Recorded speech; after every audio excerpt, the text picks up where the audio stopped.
والذین اتخذوا مسجدا ضرارا، اور وہ لوگ جنہوں نے بنائی ایک مسجد ضرارا جو نقصان پہنچانے والی تھی۔ تقوی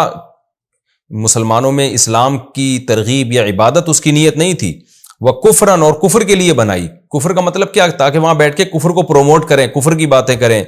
وَتَفْرِيقًا بَيْنَ الْمُؤْمِنِينَ، اور اس لیے بنائی گئی کہ مومنین میں پھوٹ ڈال دیں، کیونکہ جب مومنین آئیں گے کچھ اس طرح کی باتیں سنیں گے تو ظاہر ہے جو ایک اتحاد چلا آ رہا ہے وہ خراب ہو جائے گا۔ وَإِرْصَادًا، اور اس کی گھات کی جگہ بنائیں، اس کے رہنے کی جگہ بنائیں۔ لِمَنْ حَارَبَ اللَّهَ وَرَسُولَهُ مِنْ قَبْلُ، اس شخص کے لیے جگہ بنا دیں اس میں جو اللہ اس کے رسول سے پہلے ہی دشمنی کر چکا ہے۔ ابو عامر راہب جس کی دشمنی مشہور ہے، اس کو جگہ چاہیے تھی تو اس کو جگہ بنا کے دے رہے تھے۔ وَلَا يَحْلِفُنَّ، اور قسمیں اٹھا اٹھا کے کہہ رہے ہیں، ان اردنا الا الحسنى،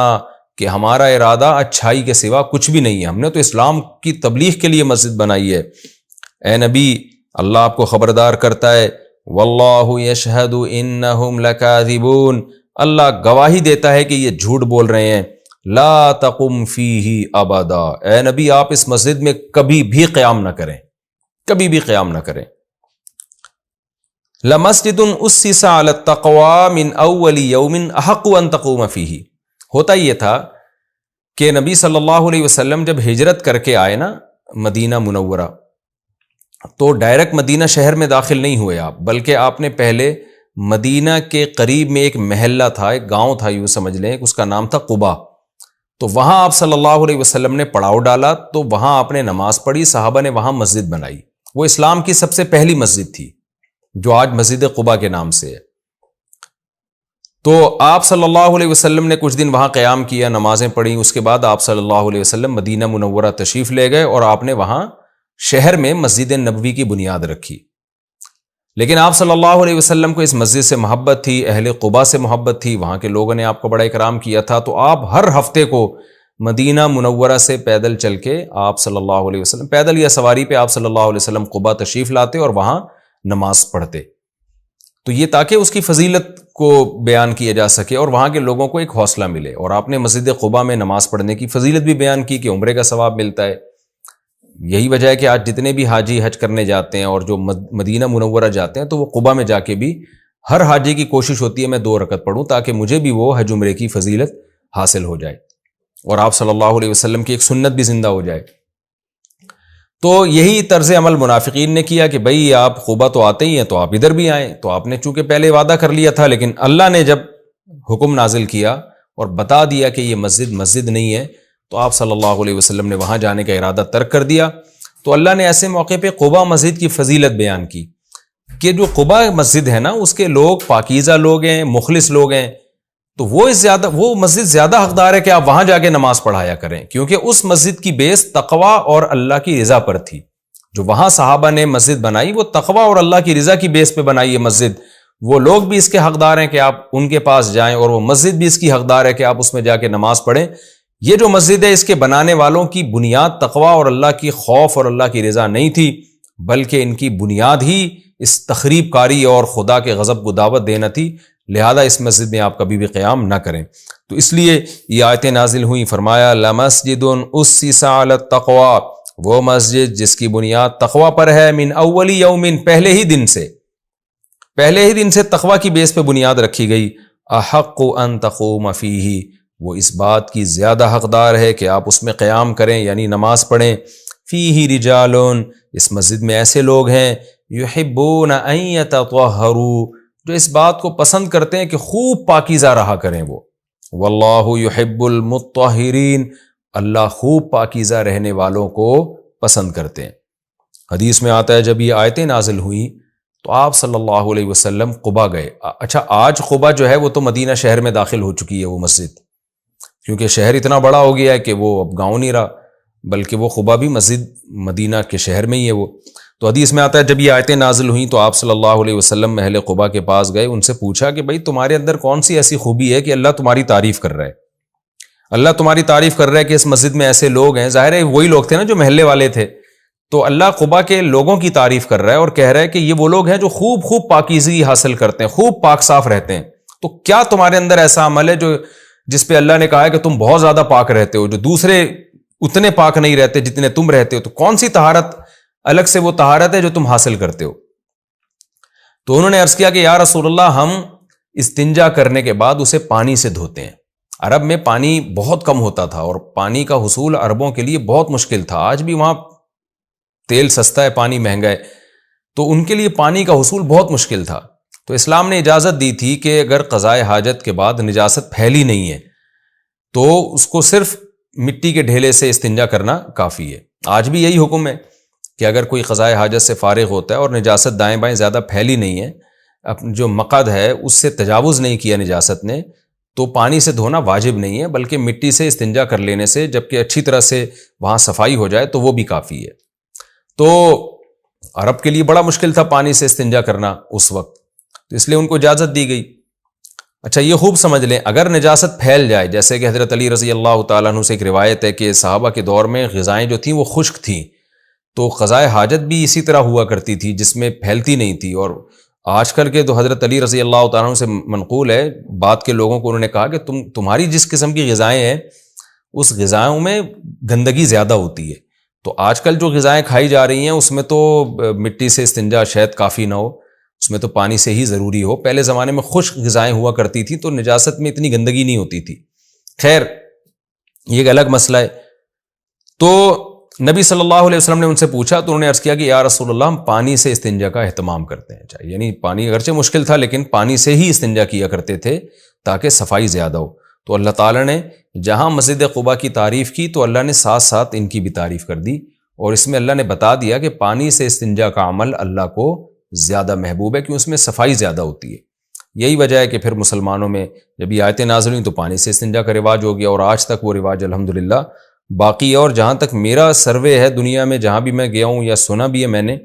تو پانی سے استنجا کا رواج آپ کو اہل اسلام کے علاوہ شاید دنیا کی کسی قوم میں بھی نظر نہیں آئے گا۔ تو یہ واحد مسلمان قومی ہے، اور اس کی بیس یہ آیت ہے کہ اللہ نے پانی سے استنجا کرنے والوں کی تعریف کی، ان کو موٹیویٹ کیا، تو اس کی بیس پر مسلمانوں میں پانی سے استنجا کا رواج آیا۔ خیر، افمن اسس بنیانہ علی تقوی من اللہ، اب اللہ مسجد قباء کی تعریف کر رہے ہیں کہ بتاؤ وہ شخص، یعنی وہ شخص سے مراد وہ تمام لوگ جن میں وہ صحابہ ہیں جنہوں نے مسجد قباء کی تعمیر کی تھی۔ فرمایا وہ شخص جس نے بنیانہ، مسجد کی بنیاد رکھی ہو، اسسا، اس کی بنیاد رکھی ہو، علی تقوی من اللہ، اللہ کے خوف کی بیس پہ مسجد بنا رہے اللہ کے ڈر کی وجہ سے کہ تاکہ میرے گناہ معاف ہو جائیں، ورضوان، اور اللہ کی رضا کی بیس پہ، تو وہ شخص زیادہ بہتر ہے، یعنی وہ لوگ زیادہ بہتر ہیں، امن اسس بنیانہ، یا وہ منافق زیادہ بہتر ہے جس نے مسجد کی بنیاد رکھی ہو علی شفا جرفین، ایک نہر کے کنارے پر، یعنی نہر کے کنارے کا کنارہ، اس پر ایک بنیاد رکھی ہو عمارت کی، اور وہ کنارہ بھی ابھی گرنے والا ہے، یعنی کمزور چیز پہ بنیاد رکھی ہے عمارت کی۔ وہ کمزور چیز کیا ہے؟ کفر اور باطل عقیدے، دنیا کی محبت، تخریب کاری اور فساد اور دنیا کے مفادات، اس بیس پہ جب آپ کوئی کام کرتے ہیں تو اللہ اس بیس کو بہت کمزور قرار دے رہے ہیں، اس پہ آپ کا کام زیادہ عرصہ ٹھہرتا نہیں ہے، دھڑام سے گر جاتا ہے۔ تو اس کو ایک بڑی اچھی مثال سے سمجھایا جا رہا ہے کہ ایک آدمی نے عمارت بنائی اور اس کی بنیاد ایک کمزور کنارے پر رکھی ہے، جس میں سیلابی ریلے سے ہر وقت خطرہ ہے کہ کنارہ گرے گا اور یہ پوری عمارت بھی گر جائے گی۔ تو وہ جو کفر اور باطل عقیدے ہیں، یا دنیا کی محبت ہے، یا تخریب کاری کا جو شوق ہے، اس کی بنیاد پر عمارت بنائی گئی ہے، یعنی یہ اس کے پیچھے بیس ہی ہے، تو ظاہر ہے یہ بیس ہی کمزور ہے تو عمارت بھی اسی طرح کمزور ہوگی۔ اللہ فرماتے ہیں فنہار بہ، پھر وہ عمارت اس شخص کو لے کے گر بھی پڑے، فی ناری جہنم، جہنم کی آگ میں، یعنی گر تو رہی ہے پانی میں لیکن اللہ نے اس پانی کو جہنم کی آگ سے تعبیر کیا، کیونکہ جو منافق نے جو عمارت بنائی تھی اس کی بیس غلط تھی، تو اللہ کہتے ہیں وہ بیس اس بنانے والے کو لے کے، چونکہ وہ اس عمارت میں رہے گا نا، وہ منافق جس نے وہ عمارت بنائی ہے، تو جس نے گھر بنا لیا ہو کمزور جگہ پر تو ظاہر ہے گھر اس شخص کو لے کے دریا میں گرے گا، خود بھی گھر تباہ ہوگا، اس بندے کو بھی مروا دے گا۔ تو یہی مثال اللہ نے بیان کی ہے کہ یہ جو انہوں نے عمارت بنائی، ایسی کمزور باتوں پہ اس کی بیس رکھی ہے کہ یہ عمارت بھی گرے گی، اور اس عمارت میں جو لوگ رہیں گے وہ بھی زمین پہ دھڑام سے گریں گے، پانی میں گریں گے، اور اللہ بتاتے ہیں کہ دیکھنے میں تو پانی ہے لیکن حقیقت میں یہ جہنم کی آگ میں گر رہے ہیں، کیونکہ اس کی سزا ان کو قیامت کے دن ملے گی۔ تو دونوں عمارتوں میں کتنا فرق ہے، یعنی قرآن یہاں اصل میں یہ سمجھا رہا ہے کہ عمارتوں کی شکل ایک جیسی ہے، لیکن نیت سے ان دونوں کی جو تعمیر ہے اس میں بڑا فرق ہے، ان کی پائیداری میں بڑا فرق ہے۔ تو جو کام بھی آپ کر رہے ہیں اس کے پیچھے تقویٰ ہے، انسانیت کی خدمت کا جذبہ، اللہ کی رضا کا جذبہ۔ کام تھوڑا ہوگا لیکن بہت مضبوط ہوگا۔ میں جب یہ آیتیں پڑھتا ہوں مجھے تبلیغی جماعت کا تصور دماغ میں آتا ہے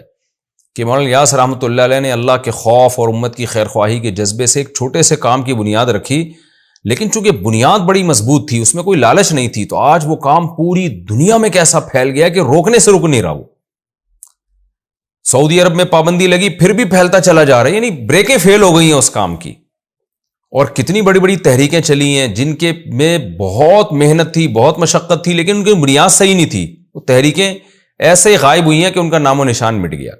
تو یہی بات کو قرآن اس انداز سے بیان کر رہا ہے۔ اللہ فرماتے ہیں کہ اعلی شفا جرف نہار فنہار به فی نار جہنم،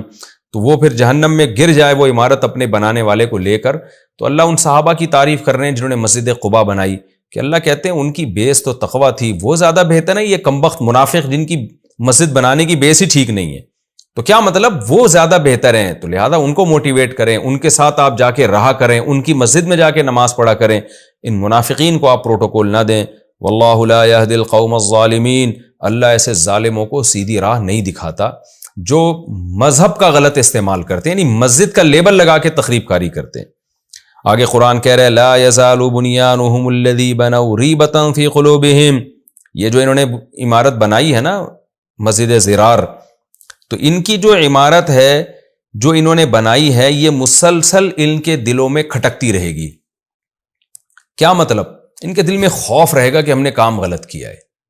اور جب نبی اس عمارت کو گرا دیں گے تو بھی ہمیشہ دل میں کھٹکا رہے گا کہ ہم نے پیسہ بھی خرچ کیا، محنت بھی کی اور بدنامی بھی ہوئی۔ تو اس میں بھی یہ بتایا گیا ہے کہ آپ غلط چیز پہ جس کام کی بنیاد رکھتے ہیں نا، غلط عقیدے پہ، تو وہ کام آپ کے دل میں کھٹکتا ہے۔ آپ اخلاص کی بیس پر جب کوئی کام کرتے ہیں تو اس سے آپ کو سکون ملتا ہے، اور جب آپ غلط چیز پہ کسی کام کی بنیاد رکھتے ہیں، غلط نیت پہ، تو اس کام میں آپ کو کھٹکا لگا رہتا ہے۔ مجھے یاد ہے ایک شخص قاتل تھا، اس نے علماء کا قتل کیا، بعد میں ہمیں اس کے بارے میں اطلاعات ملی کہ اس نے بتایا کہ میرا سکون ہمیشہ برباد رہتا ہے۔ تو کام تو کر لیا پیسوں کی لالچ میں، لوگوں کو قتل بھی کر دیا، لیکن سکون، کیونکہ ایک دل میں کھٹکا لگا رہتا ہے نا کہ یار ہم نے غلط کیا، پکڑے بھی جا سکتے ہیں، آخرت میں بھی سزا مل سکتی ہے۔ تو جتنے بھی مجرم لوگ ہوتے ہیں جن کی بیس ہی غلط ہوتی ہے تو اللہ ان کے دلوں کا سکون چھین لیتا ہے۔ یہی اس آیت کا مفہوم ہے کہ جو انہوں نے عمارت بنائی ہے یہ ان کے دل میں کھٹکتی رہے گی، یعنی ان کو سکون پھر بھی حاصل نہیں ہوگا۔ الا ان تقطع قلوبہم، الا یہ کہ ان کے دل ہی ختم ہو جائیں۔